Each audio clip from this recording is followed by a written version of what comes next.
he has to know that other people are going to look at him and consider that immature. I don't consider him immature. I think that he can play. I think that he's a leader. I think that a lot is prejudged when it comes to him. I think it's unfair. I can't wait to see him get his chance on the football field. He does not step up in the pocket. 1, 2, 3, 4, 5. Sack. But hear me out, though. 4 of those 5 guys protecting him, no, bumble, poof. Approaching a huddle, and you see these guys that's gonna block for you, you don't have confidence to step up. Forget everything you thought you knew, because Stephen A. Smith and Cam Newton just dropped a full-on reality check on the Shedeur Sanders situation. And it's not the story fans thought they were watching. These two didn't just talk. They dissected the narrative, tearing through the media noise like seasoned pros. Once you hear what they uncovered, you'll never see Shedeur's critics the same way again. 30 or 40 seconds. Stephen A., while he may not be an immature person, that's an immature moment.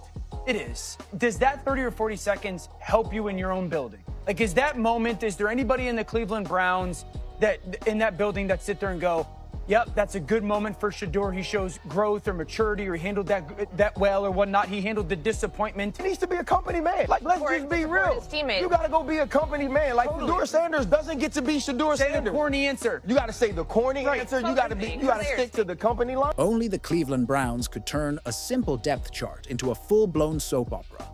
Somehow, they've made roster updates feel like a season premiere on Netflix. Dillon Gabriel gets crowned QB1, Joe Flacco gets the veterans clipboard as QB2, and Shedeur Sanders? He's buried at QB3 like a rookie who accidentally walked into the wrong locker room. And instantly, you could almost hear Stephen A. Smith's forehead veins popping from across the country. This wasn't football anymore. Shedeur Sanders, this message is directed to you. Lead with work, not clout. I think he took on the persona of a DB, not a QB. As a DB, you're able to do certain things. You can speak loud and be rambunctious and have that bravado, but as a quarterback, reminder, you are the CEO of that franchise. What do I mean? You have what I've labeled the Super Six that you have to pander to. It felt like sabotage mixed with a dose of old-school politics.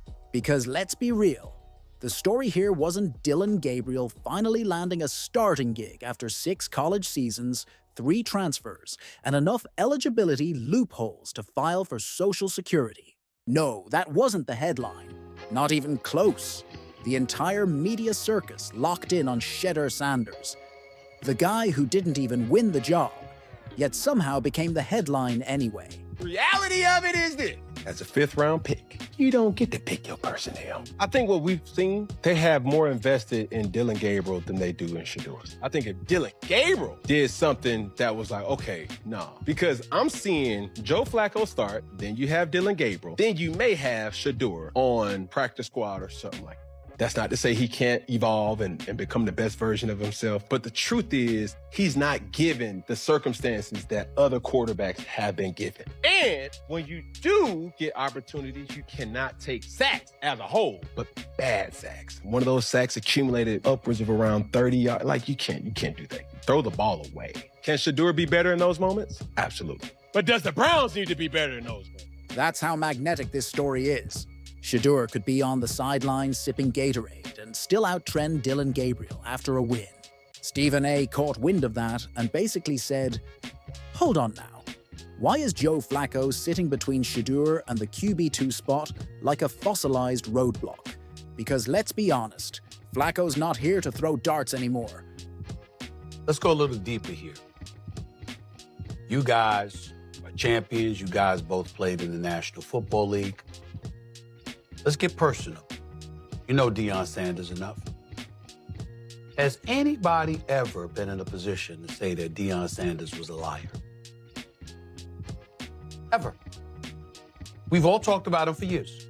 Have you run across anybody that said Deion Sanders said one thing to your face and said something else behind your back? That's not who that man is. And so when he comes out and he says something about his son, there is no question he has spoken to his son. Joe Flacco's not there to chase stats.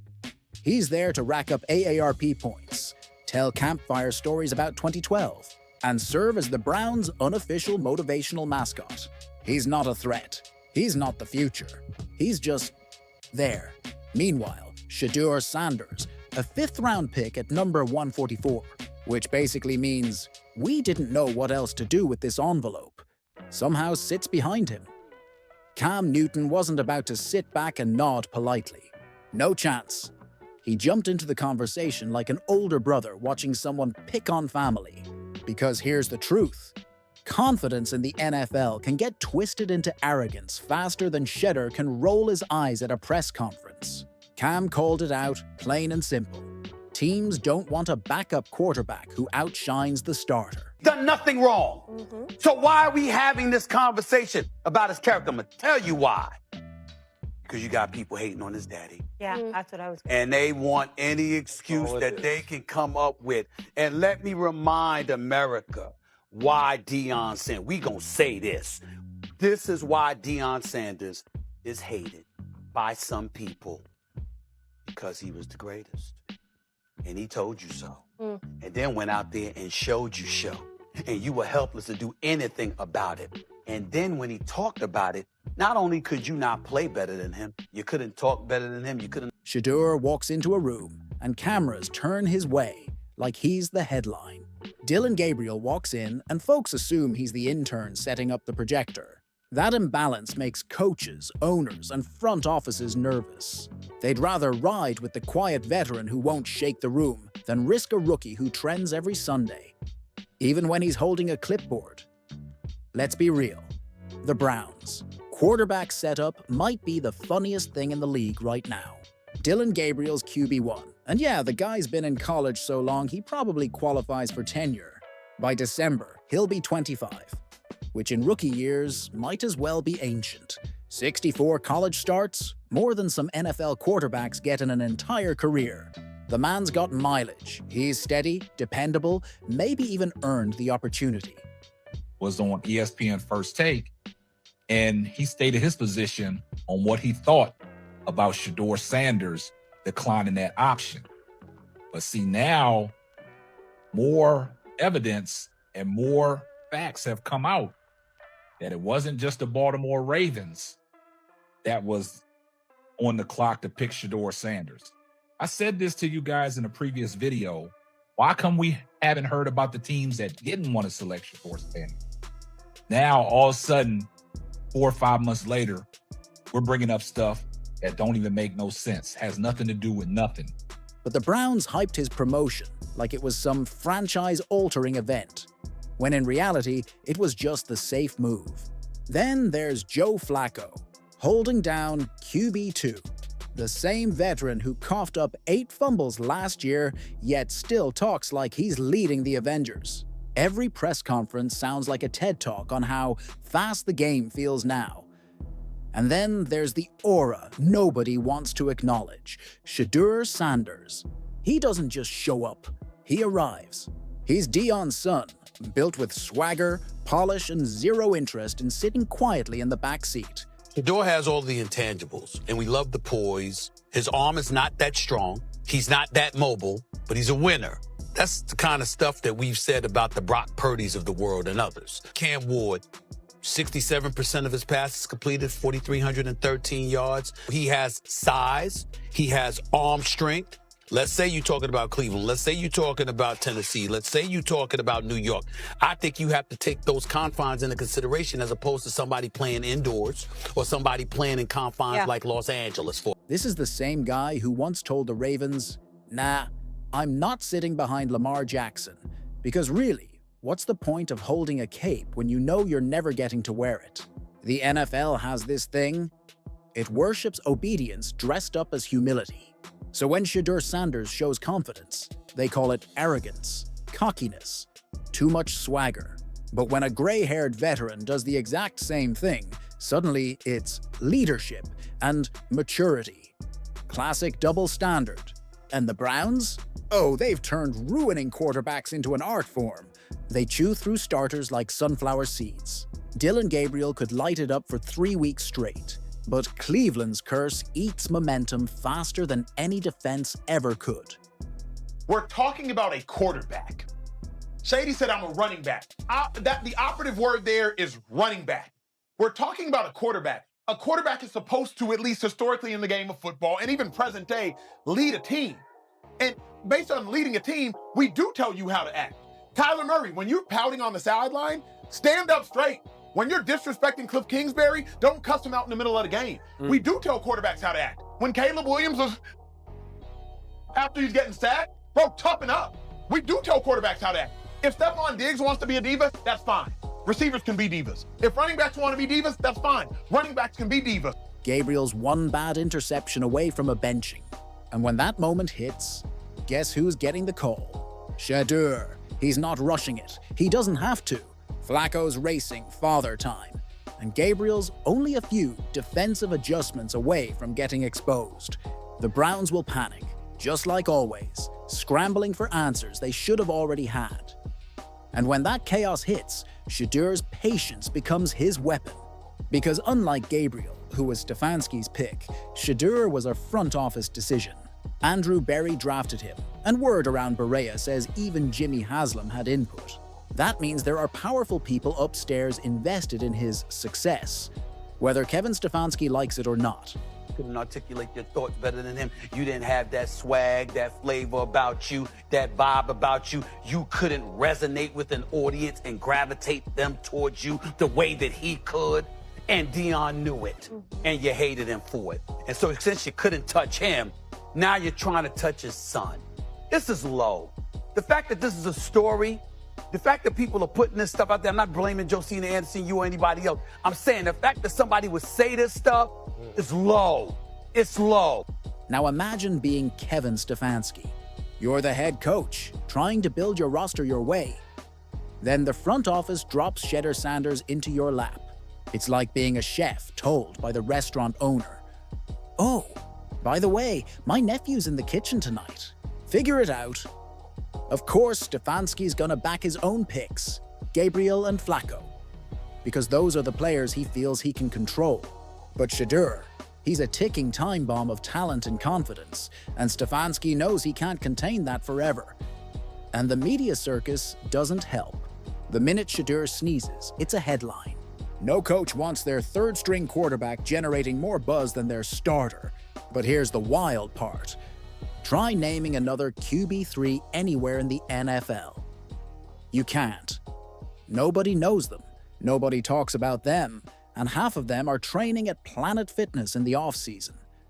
We heard RG3 earlier today talk about Shedeur Sanders needs to be announced the starter. If they turn away from Joe Flacco, he should get the shot before Dillon Gabriel because he's going to bring in a spark. And a lot of people think that Shedeur Sanders has a lot of continuity with a lot of veterans on the team.